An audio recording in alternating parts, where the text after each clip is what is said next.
Error in product. So error in ப்ராடக்ட்லயும் A value B value தெரியும். A is equal to A plus or minus del A and B is equal to B plus or minus del B. So இதுலயுமே என்ன பண்ணி ரெண்டு ப்ராடக்ட்டையுமே நம்ம multiply பண்றோம். So Z ஒரு நேம் எடுக்கிறோம். Z is equal to AB. So இசட்டையும் நம்ம எப்படி எழுதிக்கலாம்? Z is equal to Z plus or minus del z. அதுதான் இங்க எழுதிருக்கு. z plus or minus del z is equal to a into B. So ஏயோட வேல்யூ இன்டூ பியோட வேல்யூ ரெண்டுமே நார்மலா மல்டிப்ளை பண்றோம். ஃபர்ஸ்ட் இந்த டேர்ம் இன்டூ இந்த டேர்ம், நெக்ஸ்ட் இந்த டேர்ம் இன்டூ இந்த டேர்ம், நெக்ஸ்ட் இது இன்டூ இது, நெக்ஸ்ட் இது இன்டூ இது. ஸோ அதை தான் மல்டிப்ளை பண்ணி நம்ம இங்க எழுதிக்கிறோம். therefore z plus or minus del z is equal to இந்த டேர்ம் எல்லாம் மல்டிப்ளை பண்ணி எழுதிக்கிறோமா?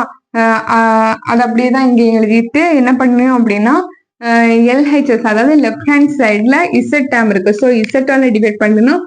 ரைட் ஹேண்ட் சைட்ல ஏபி டேர்ம் இருக்கு. ஸோ நம்ம ஏபினால டிவைட் பண்றோம். ஸோ இது வந்து இசட்டால ரெண்டு டேர்மையும் டிவைட் பண்ணிருக்கோம். லைக்வைஸ் இந்த ரைட் ஹேண்ட் சைடு இருக்க எல்லா டேர்மையுமே ஏபினால டிவைட் பண்றோம். ஸோ கேன்சல் பண்ண வேண்டியது எல்லாத்தையும் கேன்சல் பண்ணிக்கிறோம்.